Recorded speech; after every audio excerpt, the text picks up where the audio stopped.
pensando que los evangelios en general podemos entenderlos como la Torá de Yeshua, así como Moisés tiene su Torá, la ley de Moisés, Génesis, ¿no?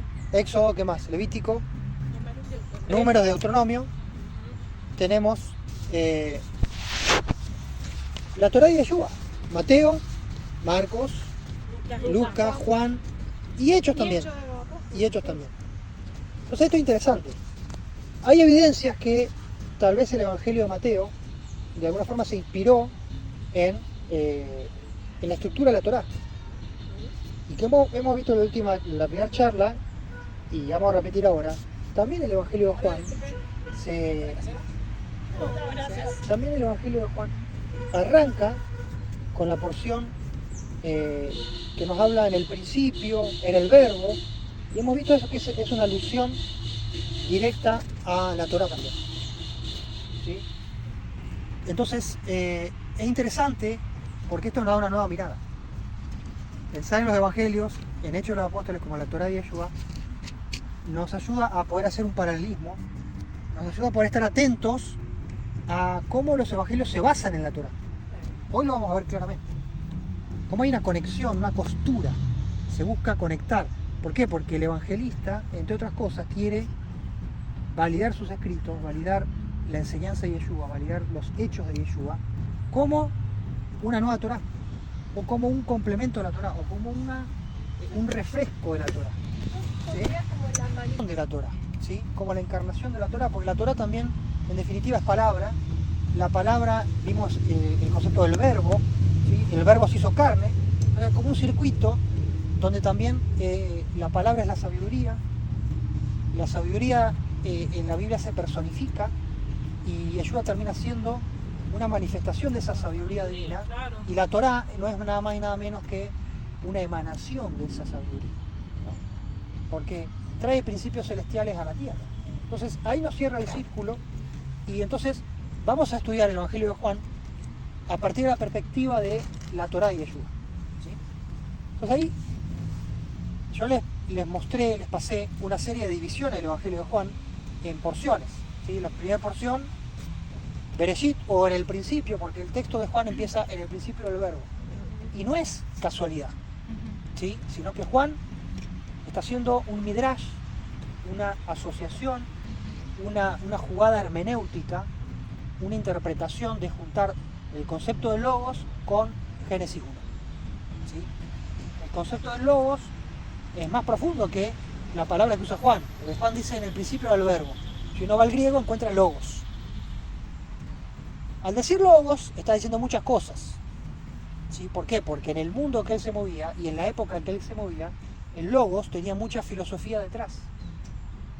No era un término inocente. ¿Está bien?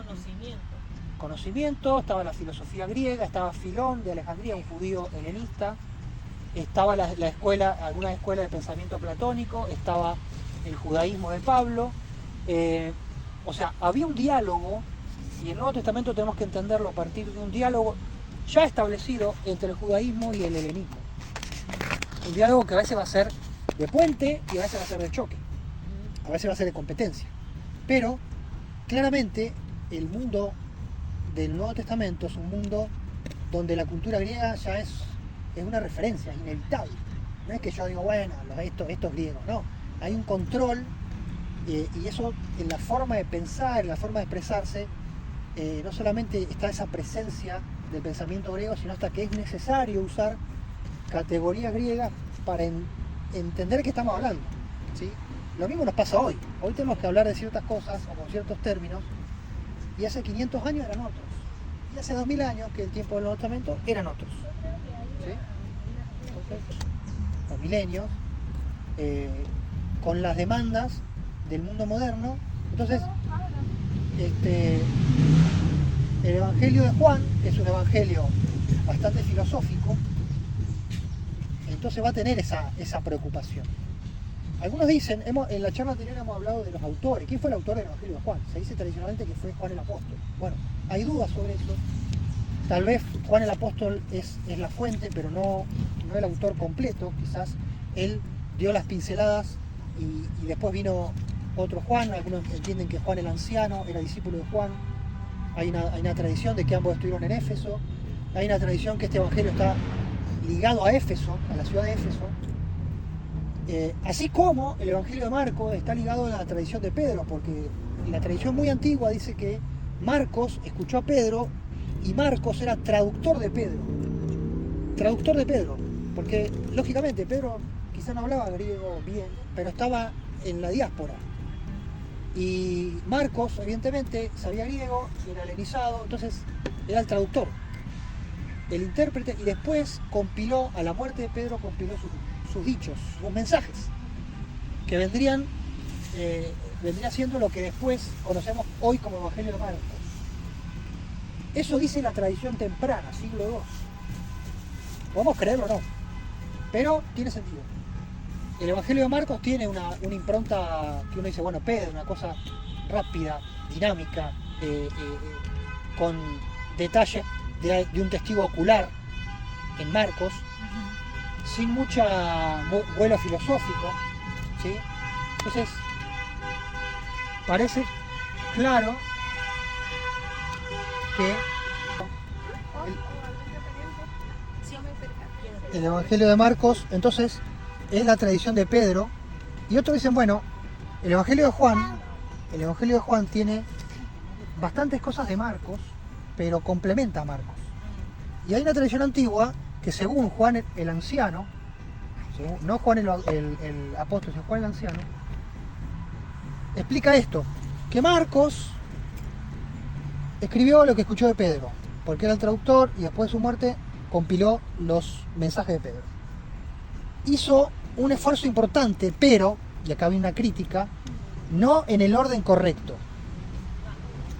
Pero eso no es en detrimento, porque Marcos no quería dejar de perderse nada de lo que Pedro dijo. Esto es una crítica velada, un comentario que hace, según un autor de la iglesia primitiva, que Juan el Anciano, que estaría muy ligado a este evangelio, dijo de Marcos. En resumidas cuentas, Marcos no está escribiendo lo que él vio, sino lo que Pedro vio y experimentó, y escribió cosas repetidas y fuera de orden. Si uno va al Evangelio de Marcos, encuentra que el Evangelio de Marcos tiene todo el ministerio en Galilea al principio y después todos los hechos de Jerusalén al final. Si uno lee Marcos nada más, dice, bueno, Yeshua vivió en Galilea y cuando subió a Jerusalén lo mataron. Hizo 2 o 3 cosas y lo mataron. Entonces, claramente esa no es el orden de las cosas. Claramente esa no es la dinámica, al ida y vuelta. Uno espera en Yeshua y en los discípulos, judíos de fe, judíos de tradición, que irían a Jerusalén todos los años, por lo menos a la Pascua, por lo menos a Sukkot. ¿Sí? Y, oh casualidad, es lo que vamos a encontrar en el Evangelio de Juan. En el Evangelio de Juan encontramos este ida y vuelta. Juan está mucho con Jerusalén, ¿sí? Juan te muestra que Yeshua estaba en Galilea, que Yeshua estaba en el Jordán con Juan, que Yeshua estaba en Samaria, pasando por Samaria, que Yeshua está en Jerusalén, va y vuelve, que Yeshua se esconde, se va al otro lado del Jordán, después vuelve, después se queda en Betania. Entonces, el Evangelio de Juan es muy rico en darnos estas trayectorias, estas peregrinaciones de Yeshua. Y tenemos que entender que esto es un plus de Juan, que Marcos en eso se quedó corto. También los sinópticos, Mateo y Lucas, que en general se entienden que Mateo y Lucas son ampliaciones de Marcos. Tienen la base de Marcos y le agregan cosas que Marcos no tiene, sobre todo los discursos, las parábolas, y ahí algunos entienden que hay otra fuente documental, que hay un librito, hay un texto, que fueron los dichos de Yeshua, o mensajes de Yeshua, que junto con Marcos son la base de Mateo y Lucas. Otros ven que Lucas también se copia algunas cosas de Juan o de la tradición de Juan. Entonces hay una competencia histórica en ponerle fecha a los evangelios. ¿Cuál fue primero? ¿Cuál fue después?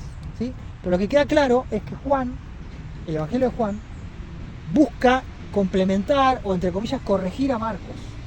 Porque el autor lee a Marcos y dice, pará, las historias están bien, pero faltan cosas. Por eso después el Evangelio de Juan, hemos leído, no quiere repetir todas las cosas que hizo Yeshua. El Evangelio capítulo 20, ¿se acuerdan que leímos? Hizo también Yeshua muchas otras cosas. pero no están escritas acá. Las que están escritas son escritas para que ustedes crean. Ahora, si escribimos todo lo que hizo Yeshua, en el mundo no entrarían los libros. ¿Se dan cuenta? Entonces Juan no quiere contarnos todo. Juan posiblemente ya sabe que Marcos está. Entonces, bueno, el lector de Marcos, acá le doy otro para que complemente Marcos. ¿Está bien? Con otro ángulo, con información inédita, con muy poca superposición. Hay muy poca superposición de Juan con Marcos. ¿Sí? Yo tengo una visión. No, esto no es decir lo que pasó, lo que no pasó. Estamos investigando, viendo indicios. ¿Por qué? Porque yo puedo estudiar el Evangelio de Juan como... Puedo ir a la librería cristiana y voy a encontrar los libros que me van a decir esto. Voy a ir a la iglesia mañana domingo, el día que sea, y voy a tener una mirada. Ahora, si yo investigo, voy a tener otros secretos adicionales. Después los puedo dejar o los puedo tomar. Después dicen, no, a mí no me gusta esto. ¿Se dan cuenta? Pero si nosotros investigamos, encontramos cosas que la religión no nos puede dar, porque a la religión no le interesa. Y está bien, porque cada uno hace el filtro personal. Y el Evangelio de Juan también tiene su filtro personal. Y el Evangelio, y cada evangelista hace, y hoy nosotros hacemos filtros personales. ¿Sí? Entonces, cuando vamos al Evangelio de Juan, encontramos una mirada muy particular, una mirada distinta a los otros tres evangelios, ¿sí? Que nos hace pensar. Ahora, yo puedo decidir no pensar, yo puedo decir, no, para mí, por ejemplo, dije que el Evangelio de Juan es misterioso. El Evangelio de Juan, Yeshua no expulsa a ningún demonio. Entonces, ¿Juan es un mal testigo? ¿O en su mirada él ese día faltó a clases? Entonces, ¿Yeshua expulsó demonios, sí o no? Yo tendería a creer que sí. Que Juan no los mencione, no es porque no los vio, o no es porque no sabía. Bueno, busquémoslo. Tarea de casa, tarea de casa. Sí, están hay 4 evangelios. Entonces, el evangelio, fíjense, los milagros de Yeshua en Juan prefiere hablar de señales. Señales para creer. Señales para creer. Si ustedes van a leer, estudiar, porque ¿qué pasa? Nosotros estamos acostumbrados que toda la historia de los evangelios las tenemos mezcladas. ¿Sí? Toda la historia se nos cruza. No sé si es Mateo, no sé si es Juan, yo sé qué es esto. Y en eso le estamos faltando el respeto al evangelista. Le voy a poner esos términos para que digan, ¿qué? Yo nunca le falto el respeto. ¿Cómo? ¿Por qué? Porque Juan nos quiere dar un mensaje. Después que nos guste o no. Entonces el evangelio de Juan es un evangelio con mucha filosofía para gente que necesitaba filosofía. Y el evangelio de Marcos es un evangelio sin filosofía para gente que no necesitaba filosofía. En Marcos, si vos crees, vas a ver los milagros. Si vos tenés fe, hay milagro, hay bendición para tu vida. Ese es el mensaje de Marcos. Ahora, el mensaje de Juan es, Dios te muestra estas señales para que vos creas. Es al revés. Y Yeshua hace las señales para que el discípulo crea, para que el que está allá crea. ¿Se dan cuenta? No es lo mismo, porque el público no es el mismo. El público no es el mismo, la necesidad no es el mismo. Las otras voces que escuchan, los que escuchan al Evangelio de Juan, son distintas. Ahora, nosotros no sabemos, se especula que fue Éfeso. Éfeso es una ciudad donde había un cierto bagaje cultural, donde había doctrinas adicionales, estaba el gnosticismo. Entonces, el Evangelio de Juan o la escuela de Juan tiene que lidiar con eso, y en otro lado no había eso. Entonces, ¿para qué voy a lidiar con esas cosas si no se dan cuenta? Y acá en Argentina hoy tendríamos que hablar de ciertas cosas, y en Estados Unidos se hablará de otra, en Brasil en otra, y en África en otras. Vamos a un ejemplo práctico. Y esto del público, que puede ser una persona, puede ser una ciudad, puede ser una generación, tenemos que situar el Evangelio de Juan con estos misterios. ¿Sí? Hay otros misterios, por ejemplo el propio autor. El Evangelio nunca dice quién es el autor, al final dice que es el discípulo a quien Yeshua amaba, o amado por Yeshua. Entonces juega al misterio, pero nosotros no queremos jugar al misterio, pero él sí quiere jugar al misterio. Él nos está invitando a jugar al misterio, o lo está diciendo en clave al menos.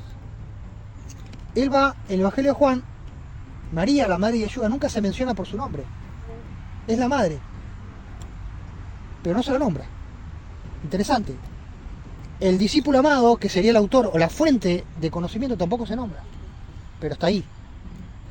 Jugamos al misterio. ¿Sí? Juan nunca va a decir quiénes eran los 12 discípulos. Porque no interesa. Porque el que interesa es Yeshua.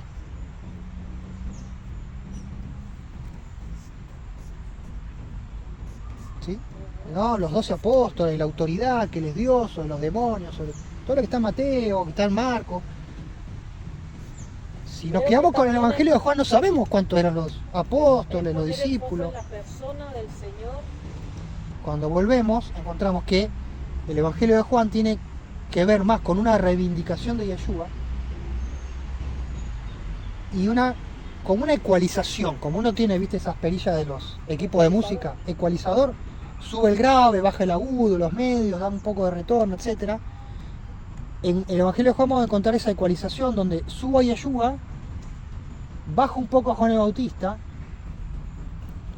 bajo a Pedro, bajo a los discípulos. ¿Está bien? Bajo la cosa estruendosa de los demonios por acá, demonios por allá, lo bajo. ¿Sí? Bajo milagro, no hay tanto milagro, hay más discurso. ¿Sí? Y subo la necesidad de fe. De fe en Yeshua. Y de la calidad ¿Está bien? del Señor también. ¿Está bien? Entonces, voy a hacer una calibración. Juan nos presenta una modulación y cada evangelio nos va a presentar una modulación. ¿Está bien? Entonces, eso es importante. Vamos a ir descubriendo a lo largo del estudio más mensajes ocultos, más enigmas, más sobre el autor. ¿Sí? Entonces, tenemos tiempo, tenemos todo el libro de Juan para ir sacando. O sea, lo importante es que no vengamos con las cosas preconcebidas, porque si no, no podemos aprender. ¿Sí? Hagamos espacio en nuestra cabeza para lo nuevo. ¿Está bien? Estoy preocupado por eso. Juan está viendo lo que está pasando en su época.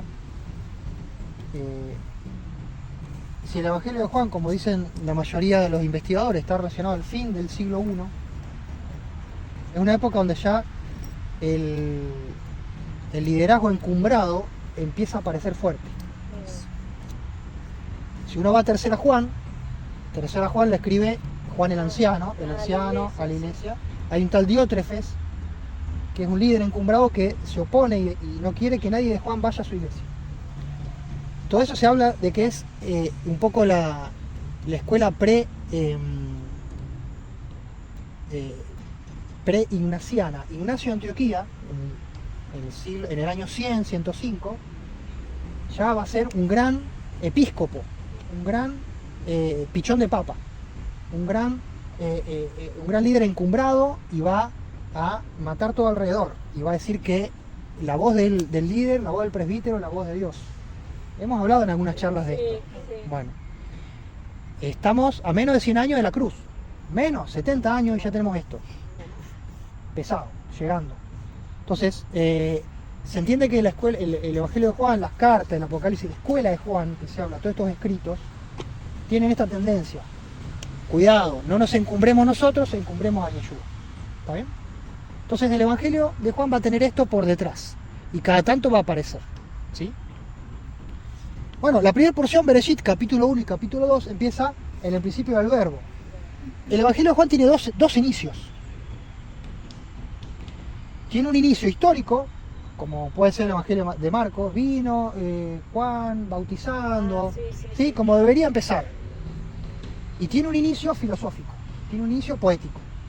Entonces está mezclado. Hay una poesía que se mezcla con la historia de Juan el Bautista.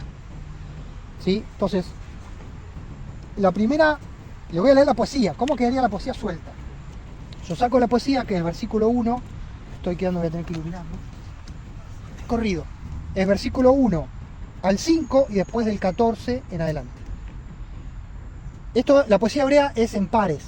¿Qué quiere decir? Hay un verso y el segundo verso le responde, o lo complementa, o dice lo mismo, o dice lo contrario. Como en los proverbios, ¿se acuerdan? El justo tanto y el malo tanto. ¿Vale? Entonces es un paralelismo. Yo se los leo. En este caso, generalmente el paralelismo agrega información. ¿Sí? Y así. En el principio era el verbo. y el verbo era con Dios. El verbo era Dios. Este era en el principio con Dios. Todas las cosas por él fueron hechas. Sin él, nada de lo que ha sido hecho fue hecho. ¿Se dan cuenta cómo aclara? En él estaba la vida. Y agrega, la vida era la luz de los hombres. La luz en las tinieblas resplandece. Consecuencia, la luz, las tinieblas no prevalecieron contra ella. Y acá salta el verso 14. Vuelve con el verbo. Aquel verbo fue hecho carne y habitó entre nosotros. Y vimos su gloria. Gloria como el unigénito del Padre. Y ahí termina, lleno de gracia y de verdad. Esta poesía se cree que es o una poesía o un cántico, ¿sí? Hay muchos cánticos que están insertados en el Nuevo Testamento, ¿sí? Está el cántico que se dice el cántico de María, el cántico de Elizabeth, en las cartas de Pablo hay cánticos, ¿sí? Poesía. No sabemos si eran himnos, posiblemente eran himnos, porque no había mucha poesía para escribir, sino que era mucho, estaba la poesía cantada, ¿sí?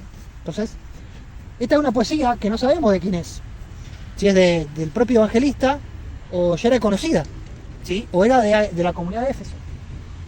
Pero esa poesía, el que la escribió, el compositor, hizo un midrash con Génesis 1, es obvio, que está hablando. En el principio estaba con Dios, las cosas fueron creadas por él, la vida estaba en él, la luz, las tinieblas, etcétera, etcétera. O sea, obvio que está hablando de Génesis 1, está haciendo una poesía basada en Génesis 1, y después, el final, cuando habla que el verbo se hizo carne, hay un olor o hay una sensación de que está recapitulando conceptos de Éxodo 34. Éxodo 34 es cuando Moisés sube al monte y ve la gloria de Dios, ¿sí? Y ahí se dice que Jehová va a proclamar su nombre. ¿Se acuerdan que se esconde en la peña y sí, Dios pone la mano para que no lo destruya, que solamente va a ver las espaldas? Fíjense, y pasó Jehová por delante de Moisés proclamando: Jehová, Jehová, fuerte, misericordioso y piadoso, tardo para la ira, grande en misericordia y verdad. Bueno, y ahí sigue. Ahí cuando dice misericordia y verdad, es la misma palabra que usa acá, lleno de gracia y verdad. Y vimos su gloria, gloria como el unigénito del Padre. Moisés vio la gloria de Dios. Y acá, los apóstoles, los testigos, vieron la gloria del Verbo como del unigénito del Padre. Lleno de gracia y de verdad, como es el nombre de Jehová allá en Éxodo 34. Entonces hay ciertos paralelismos. Entonces, esta poesía está basada en la Torá. ¿Se dan cuenta? Una poesía que se inspira en la Torá. Entonces, esto para ver cómo hay una editorial acá, ¿sí? El evangelista es un pastor. El evangelista está muy preocupado por predicar en el Evangelio de Juan. Entonces, va a poner esta poesía, va a haber muchos mensajes de Yeshua, va a haber muchos discursos de Yeshua, y va a haber muchas aclaraciones que, si uno se pone a leer bien, no está diciendo que Yeshua dijo eso, sino es una aclaración. Por ejemplo, vamos al otro inicio. ¿Cuál es el otro inicio? El inicio histórico, que va a ser un inicio muy comentado o muy revisado. 2 palabras de historia y un comentario al margen gigante. Por ejemplo, el versículo 6 sería el inicio histórico. Hubo un hombre enviado de Dios, el cual se llamaba Juan. Bien, esto nos suena ya a alguien que nos quiere contar una historia, ¿sí? ¿Qué nos está diciendo? Hubo un hombre enviado de Dios que se llamaba Juan el Bautista. Y acá ya viene la aclaración. Para que te tengo que contar. Este vino por testimonio. O sea, el pastor te va a explicar quién es este Juan. No está contando historias, sino te está contando lo que él entiende y lo que él te quiere contar. Este vino por testimonio para dar testimonio de la luz, a fin de que todos creyesen por él. De nuevo, ¿en qué está preocupado el pastor que escribe esto? En que crean. En que crean. Él no era la luz, sino para que diese testimonio de la luz. ¿Se dan cuenta? Había malentendido, o había discípulos de Juan que decían: Juan es un fenómeno. Acá hubo 2 personas, hubo Juan y hubo Yeshua. Entonces el pastor se pone nervioso y dice: no, Juan vino para dar testimonio. Él no era la luz, él vino por testimonio de la luz. ¿Se dan cuenta? ¿Se dan cuenta el motivo pastoral? Uno de esos enseñadores. Bueno, bien, y entonces hace ya acá ya se va por las ramas. En el mundo estaba, el mundo por él fue hecho, el mundo no le conoció, a lo suyo vino, los suyos no le recibieron, ¿está bien? Y ahí hace un mensaje. A todos los que le recibieron, le dio a los que creen en su nombre, fíjense de nuevo, creen en el nombre de Yeshua, le dio potestad de ser hijo de Dios, los cuales no son engendrados de sangre, voluntad de carne, ni de voluntad de varón, sino de Dios. Entonces todo esto es un círculo, un apéndice pastoral, solamente porque él introdujo a Juan el Bautista. Entonces, el pastor necesita ecualizar a Juan el Bautista. Reconocer que está. Está, que es importante, pero que no puede ocupar el lugar de Yeshua. ¿Sí?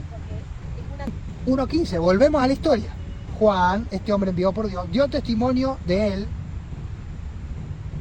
Ahora, hasta ahora, no sabemos quién es él. Dice, Juan dio testimonio de él. Él, supuestamente, tiene que ser el verbo, encarnado, pero no sabemos ni nombre ni apellido. ¿Se dan cuenta? Sí, en el 14 dice. El verbo dio testimonio de él diciendo, este es de quien yo decía, viene después de mí, es antes de mí, porque era primero que yo. Un mensaje medio críptico, un mensaje medio confuso, y que Juan lo va a repetir como 3 veces, lo va a poner en boca de Juan el Bautista como 3 veces. ¿Qué está queriendo acá hacer el evangelista? Es marcar que hay una antecedencia de Yeshua sobre Juan. ¿Por qué? Porque seguramente la oreja del evangelista estaba llena de personas que decían, che, pará, primero vino Juan, después vino Yeshua. Tienen toda la razón. Pero ahí Juan decía, no, pará, sí, todo bien, pero pensemos en Yeshua como el Mesías. Y si es el Mesías, podemos pensar en él como el verbo. Y el verbo, como dice el judaísmo de hace mucho tiempo, es antes de la creación. Antes de la creación existía la Torá, antes de la creación existía el nombre del Mesías, antes de creación existía la sabiduría. Entonces tenemos que conectar a Yeshua con el Mesías, con el verbo, con la sabiduría. Entonces es antes. ¿Está bien? Entonces acá hay una doctrina, acá hay mensaje, acá hay cosas que excede a alguien que nos está contando una historia, ¿sí? Entonces la historia está ampliada con mucha doctrina, con mucha visión. Sigue diciendo, este es el testimonio, versículo 19, el testimonio de Juan, cuando los judíos enviaron de Jerusalén sacerdotes y levitas para que le preguntasen. Hago un paréntesis. Juan, el evangelista del Evangelio de Juan, es una persona que está muy preocupada con cosas de sacerdote, con cosas de templo, con cosas que ya se van a dar cuenta. Va a decir más adelante, capítulo 19, que era amigo, el discípulo amado era discípulo, amigo del sumo sacerdote. Entonces, vamos a ver mucho énfasis que nos muestra que era una persona del ámbito sacerdotal. De hecho lo dice, el discípulo amado era amigo del sumo sacerdote. Golpeaba entraba sin golpear en la casa del sumo sacerdote. No cualquiera. Pedro, por ejemplo, no podía. ¿No? Torá, y conocía mucho de los movimientos, va a hablar en capítulo 2 de las tinajas de la purificación. Es una persona que le gustan los detalles, va a hablar de las fiestas bíblicas, algo que a nosotros nos viene fantástico. El Evangelio de Juan está muy pendiente de la fiesta bíblica y de qué fiesta era. Y inclusive va a decir, era la fiesta de la purificación, era Hanukkah, y va a decir, era invierno. ¿A quién le interesa? A él. ¿A quién le interesa? A él. ¿Tiene razón? Sí. Porque Hanukkah cae en invierno. O sea, me está dando constancia de que una persona que sabe lo que está hablando. No dice, sí, una fiesta por allá, no sé cuál era, no me importa. Claro, la identifica bien. La identifica, dice, era la fiesta de la dedicación y era invierno. Perfecto, era en diciembre en Jerusalén, hace frío.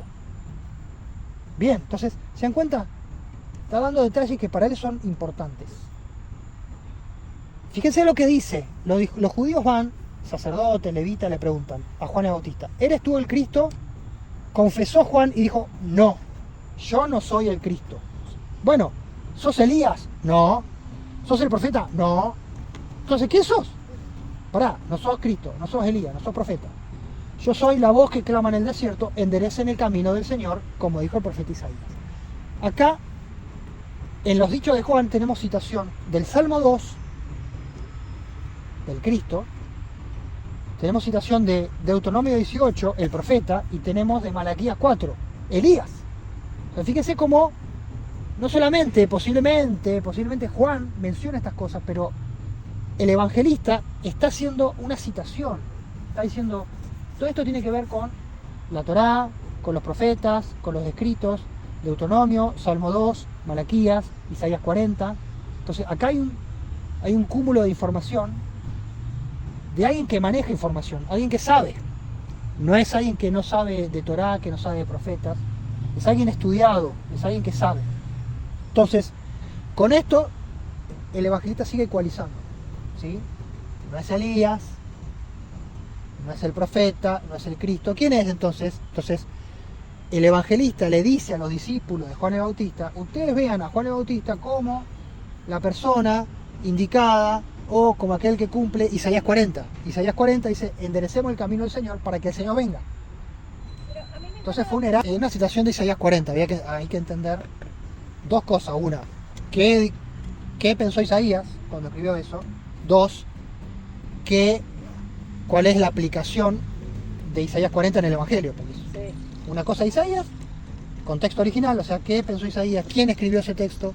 ¿En qué contexto? Eso lo hemos estudiado en un curso de hebreo, Animate el hebreo bíblico, en detalle, o sea, palabra por palabra, eso está grabado. Ahora, cuando viene la citación, dice, bueno, evidentemente Juan el Bautista vino preparando el camino del Mesías, porque vino anunciando, vino haciendo el arrepentimiento, el bautismo de arrepentimiento, entonces podemos decir que Juan el Bautista es el cumplimiento profético de Isaías 40. ¿Está bien? Eso es lo que está, de alguna forma el Evangelio nos quiere decir eso. Veamos a Juan como alguien que viene a cumplir Isaías 40, a preparar el camino, preparar la audiencia. Y lo va a explicar el propio Juan. ¿Por qué? Versículo 29. El siguiente día vio Juan a Jesús que venía hacia él. Verso 35. El siguiente día estaba Juan, ¿con quién? Dos de los discípulos de Juan. Mirando a Jesús, que se acercaba, dijo, el Cordero de Dios. Le oyeron hablar los dos discípulos y siguieron a Jesús. ¿Qué quiere decir? Juan vino a preparar discípulos para Yeshua. Este enderezar el camino tiene que ver con preparar discípulos, con alinear personas con el mensaje mesiánico. Claro. Te lo está explicando acá el propio evangelista. Cuando las cosas pasen, que Entonces- las puedas reconocer, ¿no? Que Entonces, no las veas. exacto. Entonces, multitudes iban con Juan el Bautista, multitudes se arrepentían, multitudes se bautizaban, multitudes pedían perdón por sus pecados, multitudes prometían acercarse a Dios, ¿sí? Mejorar sus caminos, multitudes estaban dispuestas para el Evangelio, multitudes estaban dispuestas para el mensaje de Yeshua. Tal es así que los primeros discípulos de Yeshua fueron discípulos de Juan. ¿Quiénes? Uno que se llama Andrés y otro que, oh casualidad, es anónimo. Los dos primeros que se mencionan en Juan, el primero es Andrés, que llama a Pedro. Fíjense que acá hay una sutileza. El evangelista dice, bueno, le bajo un poquito acá el volumen a Pedro. Fue primero Andrés, y Juan va a hablar mucho de Andrés. Y nadie habla de Andrés. En el otro evangelio nadie habla de Andrés. Juan sí va a hablar de Andrés. Andrés llamó a Pedro. Pedro siguió a Yeshua por Andrés. ¿Está bien? Y después va a venir Felipe, y Felipe va a llamar a Natanael. O sea, Natanael sigue a Yeshua por Felipe. Y no quería seguirlo, porque va a decir, de Nazaret viene algo de nuevo. No puede venir algo de nuevo. Bueno, Ven y ve, algo de bueno. Entonces, resistió. entonces acá viene el discurso del Cordero de Dios. Lo va a decir 2 y 3 veces. O sea, va a haber una insistencia con el Cordero de Dios. Fíjense que el Cordero de Dios es una midrash. ¿Con quién? Con el Cordero de Pascua. Fíjense cómo la Torah está presente. Entonces, Éxodo, ya está presente Génesis, ya está Éxodo 34, con la gracia y la misericordia, gracia y verdad. Y ahora tenemos Éxodo de nuevo. ¿Con quién? Con el Cordero de Dios, el Cordero Pascual. Fíjense que va a volver a aparecer en el capítulo 2 de esto de Éxodo. Entonces Juan dio testimonio diciendo, vi el Espíritu que descendía del cielo como paloma y permaneció, y no le conocía, pero el que me envió a bautizar dijo, aquel en quien veas descender el Espíritu y permanece en él, o reposa en él, este es el que bautiza con Espíritu Santo, y yo le vi y he dado testimonio que este es el Hijo de Dios. Acá tenemos una ampliación, acá el pastor habla por boca de Juan el Bautista, ¿sí? Porque explica. Ahora, el Espíritu Santo viniendo es para mostrarnos que es el Mesías. Porque ¿qué significa Mesías? Ungido. ¿Ungido de qué? ungido por Por el Dios, Señor, por para el Espíritu Santo. Ungido por el Espíritu de Dios. ¿Por qué? Porque los ungidos son ungidos por el Espíritu de Dios, simbólicamente ungidos por aceite. El rey era ungido, por eso Saúl era ungido. Y David decía, no voy a extender mi mano contra el ungido Jehová. David era ungido. David era ungido Jehová. ¿Sí? Los profetas eran ungidos. Los profetas eran ungidos. Entonces acá tenemos un ungido. ¿Y quién lo ungió? ¿Dónde está esa unción?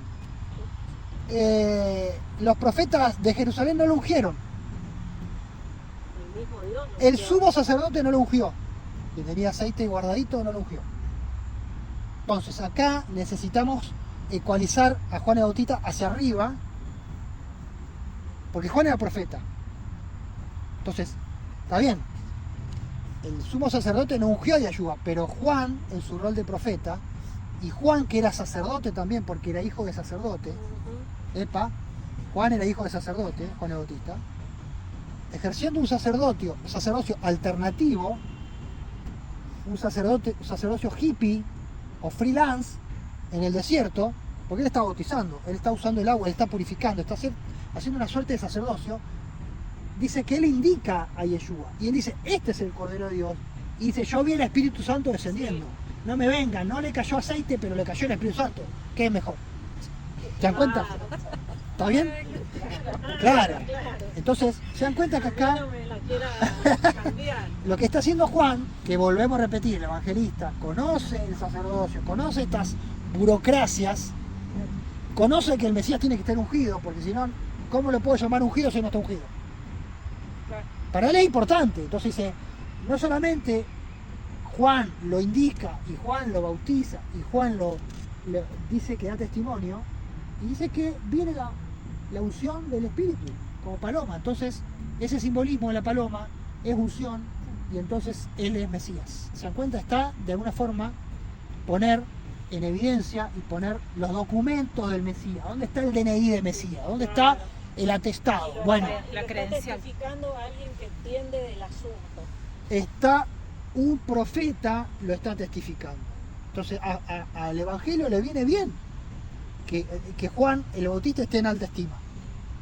¿Sí? ¿Por qué? Porque es un profeta. Entonces, si yo reconozco y Israel reconoce que se movió como profeta, esto viene bien para entender que él fue testigo de la unción de Yeshua. ¿Está bien? Entonces esto está por detrás. El Evangelio está queriendo dilucidar esto y poner cada cosa en su lugar. ¿Está bien? Entonces esto es importante. ¿De dónde viene que Yeshua es Mesías? Fue ungido. Entonces acá el Evangelio dice, fue a Juan el Bautista, lo bautizó y encima vino la paloma y el Espíritu Santo dio testimonio. ¿Sí? Y esto es importante que fuera por fuera de lo que era Lo alternativo. O sea, ganar el camino. ni el judaísmo y en general el cristianismo tampoco, ni el catolicismo. Es la academia, es la investigación. Por eso yo la reivindico, ¿sí? Porque cada uno quiere que circule lo que le parece mejor. No digo lo que le conviene, sería juzgar. Sí lo que le parece mejor. Si yo estoy lleno de religión, ¿para qué voy a investigar esas cosas? Si yo mi religión es tan perfecta y tan llena de verdad. ¿Está bien? ¿O no? Ya está ¿No? todo descubierto. Entonces, en el judaísmo tradicional y en el cristianismo tradicional, ¿para qué más? ¿No? ¿Para qué complicarme la vida? Ah, bueno, Juan nos empieza a contar la historia y como al pasar aparece versículo 36. Se lo leí recién. El día siguiente estaba Juan con 2 discípulos y mirando a Jesús que andaba por allí, dice, este es el Cordero de Dios, ta, ta, ta. Bueno, es la primera vez que menciona a Yeshua. Y lo pone como al pasar, como diciendo, bueno, andaba Yeshua caminando. ¿Quién es? ¿Quién es Yeshua? O sea, no tengo idea, es un personaje nuevo. ¿Sí? Estaba Juan el Bautista y de repente aparece Jesús. Da por sentado que sabemos quién es Jesús. Nunca lo vincula con el verbo. ¿Se dan cuenta? Por eso muchos entienden que esta poesía del verbo vino después. Esta poesía así fue como un preámbulo. Primero se escribe la Constitución y después escribo el preámbulo. ¿Se dan cuenta? Primero se fue escribiendo el Evangelio y después viene esto del verbo a hacer el corolario, ¿sí? Hacer el mensaje de apertura de sesiones. ¿Ok? Es como un preámbulo. Bueno, Yeshua dice, vengan y ven, van con Yeshua, va Andrés, va Felipe, y llegamos al relato, al final del capítulo 1, el relato de quién, de Natanael. Y dice Natanael, ¿de Nazaret puede salir algo de bueno? Ven y ve, le dice Felipe. Cuando Jesús ve a Natanael, le dice, hay un verdadero israelita en el cual no hay engaño. ¿Qué le llama la atención acá? He aquí un verdadero israelita en quien no hay engaño. Que no hay engaño. Bueno, a mí me llamó la atención israelita. Pero la frase es rara. Primero, usa la palabra israelita, que ya estaba medio fuera de moda en esa época. Israelita. ¿Sí? Tenemos que ir a buscar, no hay muchas menciones de israelita en los evangelios, ni siquiera acá creo que en Juan es la única vez que habla. Israelita. ¿Se habla mucho de judíos o no? Pero acá, volvemos, el autor es un autor erudito. Entonces usa categorías antiguas, usa según le conviene, y va a usar israelita. Hijo de Israel. No, si va al griego va a tener la transliteración de israelita. ¿Sí? Quiso decir israelita, no quiso decir nada. ¿En quién no hay engaño? Le dijo Natanael, ¿de dónde me conoces? No sea auténtico, digamos. Bueno, está queriendo no que hacer, aparenta claro, ser lo que no es. está queriendo hacer, o sea, un israelita de las antiguas, o de antes, que ya no se consiguen. Veamos el final de la historia. Felipe, antes que Felipe te llamara, te vi debajo de la higuera. Natanael dice, pará, vos sos el Hijo de Dios, el Rey de Israel. Wow. Jesús le dice, porque te vi debajo de la higuera, ¿crees? De nuevo, ¿cuál es el punto acá? Creer. ¿Sí? Creer. Dice, cosas mayores que estas verás. De cierto, he aquí en adelante verán el cielo abierto y a los ángeles de Dios que suben y descienden sobre, ¿quién? El Hijo del Hombre. Bueno, de nuevo, acá hay una ensalada, porque dice Hijo del Hombre. ¿Por qué Hijo del Hombre? Nunca había usado esta categoría. Hijo de hombre en Ezequiel, y le decía hijo de hombre. Ezequiel. Entonces, se dan cuenta como acá hay un relato armado, hay nombres que aparecen sueltos, ¿sí? Israelita, hijo de hombre. Entonces, si los que leen esto no saben, van a estar muy perdidos. Entonces, evidentemente los que van a leer esto ya son creyentes. Nadie que escucha por primera vez porque no va a entender nada, ¿sí? Hay gente que sabe y hay gente que tiene que creer o tiene que fortalecer su fe porque está medio flojito de fe. ¿Está bien? Hijo de hombre. ¿Qué está pasando acá? La historia nos lleva a Jacob, Génesis 28. Hay un midrash acá, hay una asociación. La escalera con ángeles que suben y bajan es Jacob. Es Jacob cuando él huye de su hermano. Génesis 28. Jacob es el que se va a transformar en ¿qué? En Israel. Y acá estamos hablando de un verdadero israelita. Entonces acá hay una conexión. Jacob sale de Beersheba y se va y sueña y tiene la escalera. Sí. Y hace un pacto, sí, Jacob con Dios. Sí. ¿Sí? Y dice, si Dios está conmigo y me bendice y me guarda de ida y de venida y me trae en paz, Jehová va a ser mi Dios y yo acá voy a hacer un altar y esto va a ser Betel, casa de Dios, puerta del cielo, y te voy a dar el diezmo. Sí. Entonces, cuando Jacob vuelve, él vuelve a Betel. Vuelve con 2 campamentos, vuelve con 12 hijos. Entonces acá el evangelista está viendo como a Jesús iniciando un camino, así como Esaú lo persigue y está enojado. Acá tenemos un tal Natanael que desprecia Nazaret. Y vemos que Yeshua va a hacer un camino, como Jacob hace un camino, y ese camino va a tener la bendición de Dios. ¿Cuál es el simbolismo de la bendición de Dios? La escalera, con ángeles que suben y bajan. Entonces, Yeshua le dice a Natanael, mirá, vení conmigo, porque este camino va a ser largo, vos sos un verdadero israelita, vos sos un hijo de Jacob. Acá hay alguien que va a andar por Israel, por Tierra Santa, de norte a sur, y va a tener una escalera en la cabeza. O sea, Dios lo va a bendecir.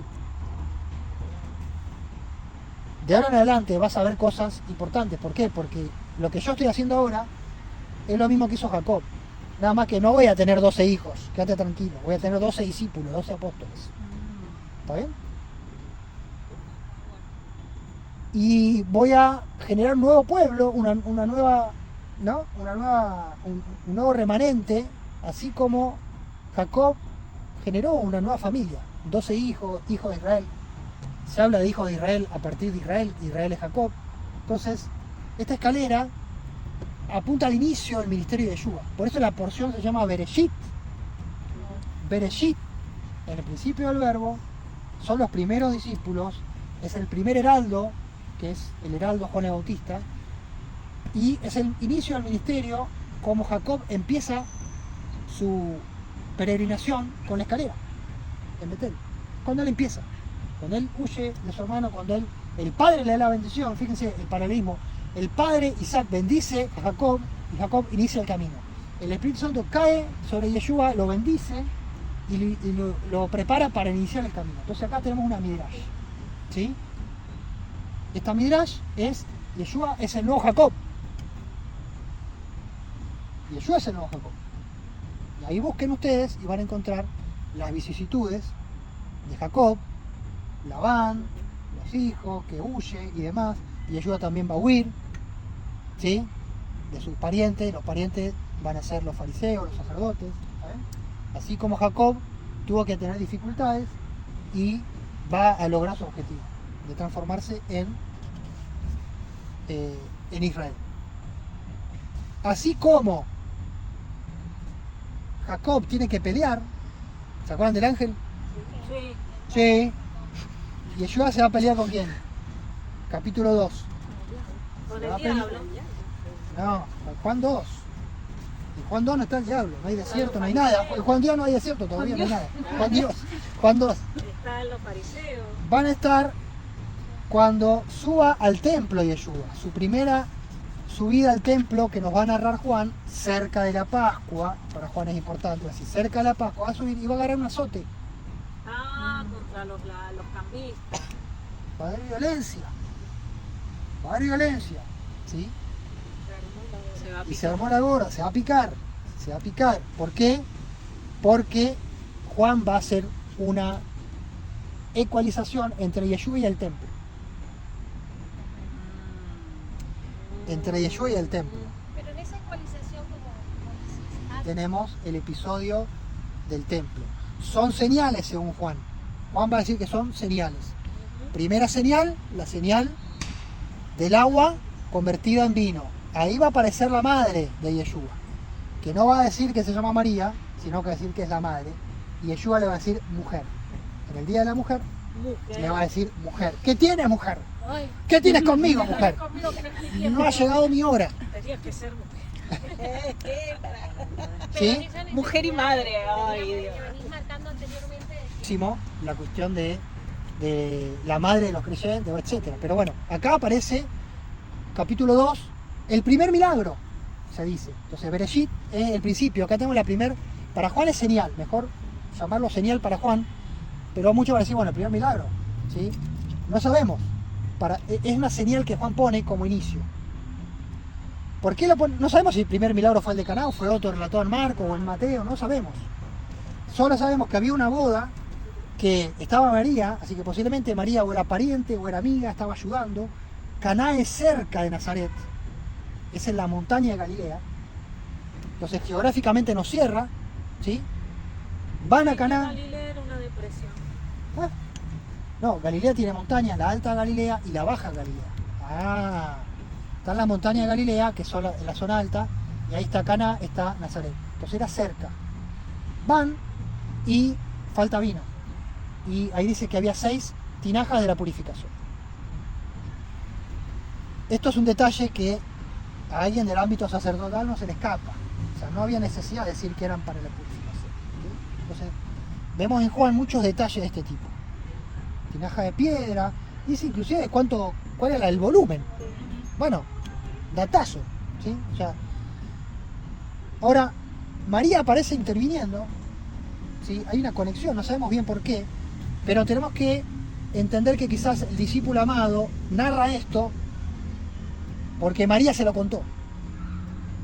Porque al final del Evangelio, Yeshua dice, María, he aquí tu hijo, he aquí tu madre. ¿Se acuerdan de eso?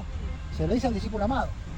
Entonces, si el discípulo amado está narrando esto, quizás María se lo contó, ¿sí? Entonces tiene la voz de María, digamos. ¿Está bien? Podría ser un indicio de que el discípulo amado está contando esto, la versión de María, ¿sí? Porque es raro, O está queriendo ecualizar y pone a María en un lugar. ¿Y los discípulos cómo están ahí? ¿Cómo están en Caná? Y se los ve comiendo, tomando, y se los ve que creen. Pero no tienen ningún rol protagónico. Pero María sí. Es extraño esto del... ¿Ah? Sí. Ahí iban todos juntos, medio en un grupo heterogéneo. Y Juan dice, bueno, no era que Pedro era... O sea, había algunos discípulos, estaba la madre, estaban los hermanos, o sea, era un grupo mixto. ¿Sí? Un grupo mixto. Esto es interesante. Porque de alguna forma nos quiere mostrar la intimidad. Esto nos habla de intimidad, hay un casamiento. María está ayudando a organizar el casamiento, Yeshua es invitado, o sea, le llegó la tarjeta. Todo esto es intimidad. Falta el vino y Yeshua convierte el agua en vino. Y esto es una señal. Sí, no es un milagro, sino porque no es que curó a nadie. No había necesidad, no había un paralítico que curar, no había un ciego, no había un endemoniado, no había nada de eso. No había necesidad de producir vino con agua. No había necesidad. Entonces es una señal. ¿Se dan cuenta? Acá el enfoque es diferente, acá hay una señal. ¿Y cuál es la señal? ¿Cuál es el midrash? ¿Qué otra cosa a veces se dice que es vino? La sangre. Vino es sangre y sangre es vino. Lo hicimos en el Kiddush, ¿o no? Vino, sangre, sangre, vino. ¿Cuál fue la primer señal de la Torá que tiene que ver con vino o tiene que ver con sangre? La primer señal en la Torá que tiene que ver con sangre o con vino. El sacrificio del sacerdote, cuando el altar lo salpica. El altar, ¿no? El evento que es fundacional de la libertad de Israel, que es la Pascua, La Pascua. es el primer evento fundacional o constitutivo de Israel, y ahí lo conectamos con israelita. ¿Y la primer plaga de Egipto cuál fue? Tan, tan, tan, tan. Digo, tan, tan, tan, tan, fue el agua en sangre. ¿Se dan cuenta? La primera señal de Moisés, agua en sangre. La primera señal de Yeshua, agua en vino. Pero no es vino, porque también es sangre, porque dice todavía no llegó mi hora. Entonces, hay un juego diciendo que también Yeshua va a proveer la sangre, ¿sí? Pero provee el vino. Entonces, acá hay un simbolismo fuerte. Para mí, el Evangelio elige a esto como primer señal, por más que no estamos seguros si fue el primer milagro, pero sí la primera señal. Y manifestó su gloria. Y manifestó su gloria. Gloria como el unigénito del Padre, como dijo el relato y la poesía. Entonces, ¿se dan cuenta cómo todo armoniza? ¿Sí? Entonces acá en capítulo 2, con esto terminamos la primera para allá, tenemos las primeras cosas. La primera, el verbo, ¿sí? el primer predicador por el bautista, los primeros discípulos, la primera señal, ¿sí? El israelita, ¿sí? Acá hay un nuevo inicio de Israel, acá hay un nuevo Israel, si se quiere. No quiero entrar en eso y no quiero que se malinterprete. Pero el Evangelio de Juan dice, acá hay un remanente, hay algo nuevo. ¿Sí? Acá hay algo que se está haciendo de nuevo, como Moisés, las primeras señales, como Jacob, ¿sí? La primera familia. Hay algo nuevo que se está gestando, ¿sí? Y por eso empieza con Bereshit. Por eso ponerle por allá Bereshit nos ayuda a visualizar eso. ¿Amén? Bueno, hay muchas más cosas. Yo quería cerrar con una nota personal, una nota devocional, porque esto también tiene que hablar a nuestras vidas y sin duda habla a nuestras vidas. Me quedé con la palabra de Yeshua a Natanael. ¿Qué es la experiencia de Jacob? Cosas mayores que esta verás. Hay una escalera, hay ángeles de Dios. ¿Por qué? Porque yo veo que Natanael, Yeshua lo convence diciéndole, sumate, vení conmigo, sumate al grupo, va a ser difícil, vos sos un israelita sin engaño, te vi debajo de la higuera, ¿sí? Esto algunos dicen, bueno, Natanael estaba orando, Natanael estaba pidiendo a Dios por la restauración de Israel, bueno, podemos soñar, ¿sí? Era alguien que no tenía engaño, era alguien que no estaba pasando el tiempo durmiendo la siesta, un verdadero israelita, alguien comprometido con su pueblo, alguien que quería que las cosas mejoraran. Y Yeshua dice, vení conmigo porque vamos juntos a hacer algo que va a valer la pena y que va a tener la bendición de Dios. Vení juntos porque acá hay un nuevo Jacob y vos vas a ser como uno de los hijos de Jacob. Vale la pena porque vas a estar caminando al lado del Hijo del Hombre. Vale la pena porque vas a estar caminando al lado del Hijo de Dios. Entonces, vale la pena el esfuerzo. La primera palabra es, vale la pena mi esfuerzo, tu esfuerzo. El que hacemos día a día. Si lo hacemos cerca de Dios, vamos a tener esa escalera. Y esa escalera va a traer bendición a nuestra vida. La segunda enseñanza es, estemos seguros que hacemos cosas que van a valer la pena. Porque Natanael pudo haber hecho otras cosas. Pudo haber no elegido a Yeshua. Entonces el mensaje es, esforcémonos en nuestra vida por cosas que valgan la pena. Y si nos esforzamos en nuestra vida estando cerca de Yeshua, cerca de Dios, su palabra, Él garantiza que va a valer la pena. ¿Y por qué digo valer la pena? Porque Jacob estuvo 20 años para ver que esa escalera fue verdad. Cuando Jacob vuelve a Betel pasa más de 20 años. Entonces, en esos 20 años la escalera ¿estuvo o no estuvo? Sí estuvo. Trabajó 7 años por una esposa, ¿estuvo la escalera? Sí. Después vino Labán que le cambió la esposa, tuve que trabajar otros 7 años. ¿Estuvo la escalera con él, sí o no? Sí. Después trabajó por el ganado, ¿sí o no? Sí. Tuvo 12 hijos, tuvo una hija. Volvió con riqueza, se amigó con el hermano. Dice que él salió solamente con su bordón, con su cayado, y volvió con 2 campamentos. Era tanto que tenía que manejar 2 campamentos. Oremos y declaremos hoy que nuestro esfuerzo de hoy, dentro de 20 años, va a ser esa abundancia. María, Kiara, Agus, Pau, Lili, Marta, Vero, yo, los que están ahí en el audio. Que nuestro esfuerzo con Yeshua cerca de Él va a hacer que lo que hagamos va a prosperar. Espiritualmente, materialmente, en cantidad y en calidad. Amén. ¿Sí?